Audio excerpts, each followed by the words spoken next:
Hello मैत्रिणींनो, कशा आहात? बरे आहात ना? तर आता ही वेळ आहे 7:00-7:30ची आणि दुपारी वौसा झाला. त्याच्यानंतर आम्ही बायकांनी खूप धमाल मजा मस्ती केली आणि त्याच्यानंतर जेवणं वगैरे झाली. जवळजवळ 4:30-5 वाजले जेवणं वगैरे करायला आणि मग नंतर मी किचन आवरायला घेतला आणि गौरीला म्हटलं तू मांड वगैरे मांडून घे. थोडीफार मी मदत केली तिला आणि व्यवस्थित असा मांडून घेतला. आता दिवे वगैरे अगरबत्त्या वगैरे सगळे उजवले आहेत आणि आता हळदी कुंकाला बायकांची सुरुवात होईलच. तर मी आता पटकन तयारी करायला घेते आहे आणि आवरून घेते माझं, कारण का सकाळपासून खूप धावपळ झाली आणि तयारी करायला वेळच भेटलेला नाही आहे. पण आता बायकांची सुरुवात झाली आहे तर बघूया कसं काय होतं आहे ते.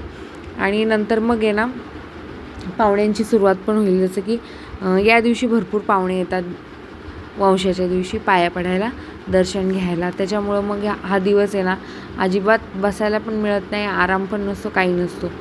तर तरी पण आहे ना खूप असं प्रसन्न वाटतं आणि वेगळीच एनर्जी येते या दिवसात, का काय माहिती. खूप भारी वाटतं आणि कामं पण कितीही जरी असली ना तरी काही वाटत नाही.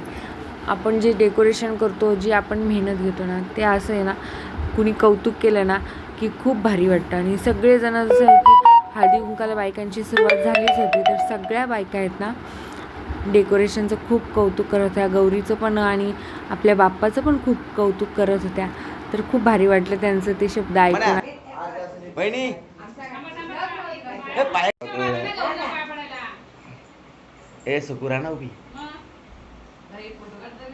एक मिनिट व्हिडिओ पहिली व्हिडिओ झाली पण टेन्शन नाही. तर सगळेजण बोलत होते की खूप भारी केलं आहे म्हणून आणि छान केलं आहे, सुंदर वाटतंय. सगळेजण डेकोरेशनचं खूप कौतुक करत होते आणि जे ते येत होतं ना ते व्हिडिओ काढतच होतं हमखास. तर आता पाहुण्यांची सुरुवात झालेली आहे तर मला काही वेळ मिळणार नाही आहे तयारी वगैरे करायला. तर मी आता पटापट हळदी कुंकू घेऊन येणार आहे सगळ्यांकडनं, कारण काय ना वेळ झालेला आहे भरपूर, 8 वाजून गेलेले आहेत आणि आरती पण करायची बाकी आहे अजून. आणि सकाळचं काही स्वयंपाक पोळ्यांचा होता, त्यामुळे काही संध्याकाळी स्वयंपाकाची काही गरज नाही आहे, त्यातच होऊन जाणार आहे. असं असतं जेव्हा आपण पोळ्यांचा स्वयंपाक करतो तेव्हा रात्रीचं काही स्वयंपाक करायची गरज पण नसते. आणि सगळ्यांनी ना 4-5 वाजता जेवण केलं आहे, त्याच्यामुळं नको म्हणाले. तर आता पाहुण्यांची सुरुवात झालेली आहे, सगळे आता एक करून आहे ना दर्शन घ्यायला येतात. तर त्यांना आम्ही नाश्ता देतो, चहा देतो. असं म्हणजे जे येतात ना त्यांना आपण फराळ द्यायचा, जो आपण घरात केलेला असतो, चिवडा, लाडू, चकली म्हणा, काही जे घरात केलेलं असतं ते पूर्ण फराळ द्यायचा आणि चहा द्यायचा. कुणीही पाहुणे येऊ देईल, असं आमच्या गावची पद्धत आहे आणि सगळेच असे करत असतात. तर आता पाहुण्यांची सुरुवात झालेली आहे, तर मी आता फराळ देत आहे त्यांना, चहा वगैरे ठेवत आहे. आई, बाबा आणि ओंकार समर्थ सगळेजण गप्पा मारत बसलेले. तर हे मामा आहेत, त्यांचे मामी आहेत आणि हे आमच्या आईन शेजारी बसलेले आहेत, ते त्यांचे भाचे म्हणजे यांचे आते भाऊ आहेत आणि मोठे भाऊ आहेत.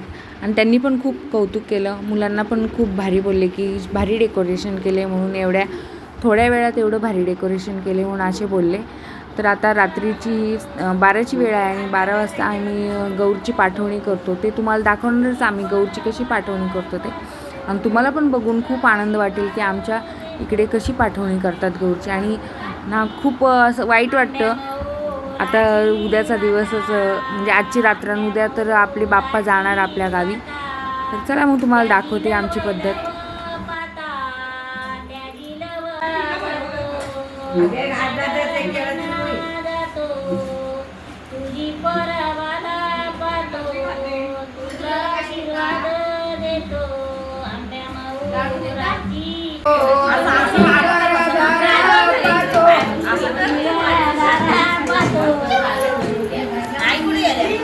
आई काय माहिती आलं काय, काठी आणायला गेलं का काय? मी येते साडी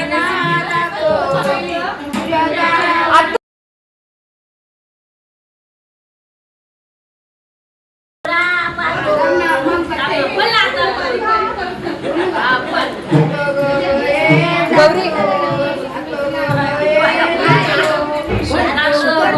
कशी करू आता ही बंद कर.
घ्या घ्या बरं थोडा जरा आळा टाकून कर आता ठेवला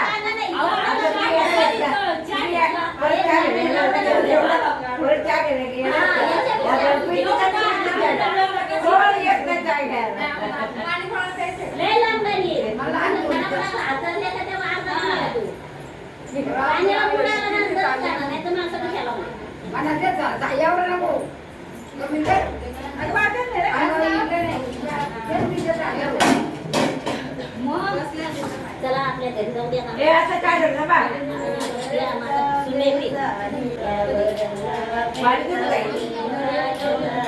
पाणी असं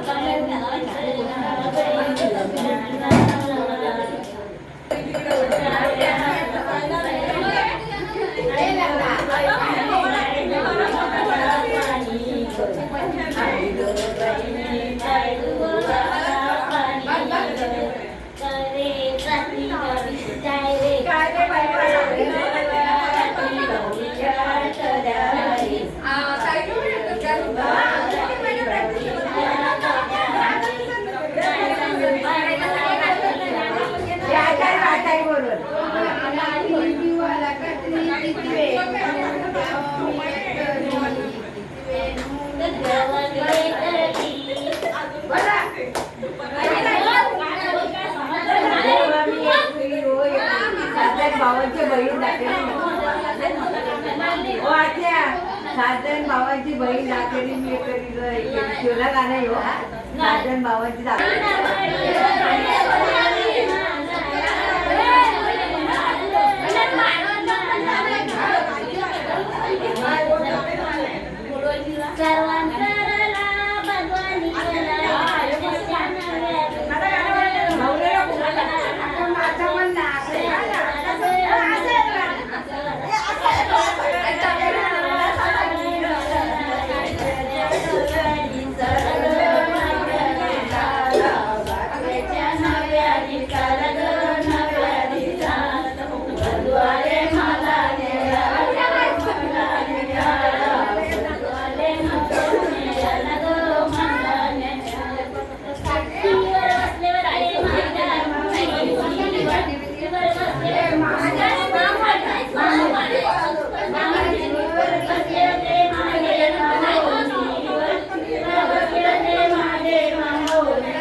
दर गौरी दर अगर ते त्याला फोन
आता 1-1:30 वाजलेला आहे, तरी पण आमचा खेळ खूप मस्त असा रंगला आहे. तर थोडा छान नाश्ता झाला आणि थोडा वेळ आराम करणार आणि परत एकदा सुरुवात करणार आहे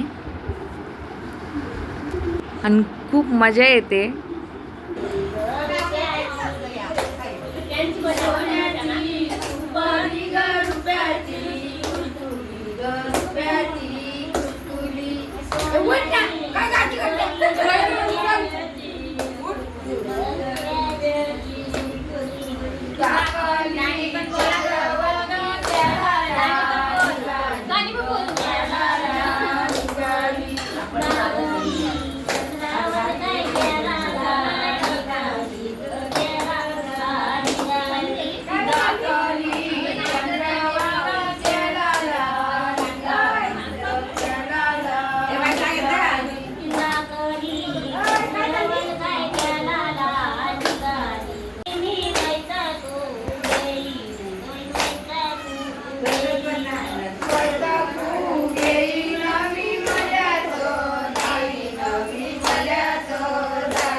अरे थोडा सर्कल तिकडे जाऊ दे, इकडे आलात.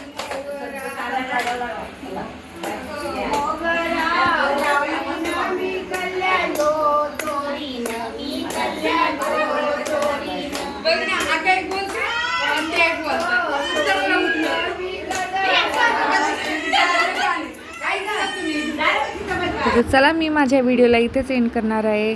जवळजवळ रात्रीचे 2-2:30 वाजलेले. आमचा खेळ तर मस्त असा रंगलेला आहे आणि आणखीनच व्हिडिओ मोठा होईल म्हणून मी आता व्हिडिओला इथंच एंड करते. आणि तुम्हाला जर व्हिडिओ आवडला तर व्हिडिओला लाईक, शेअर आणि सबस्क्राईब नक्की करा.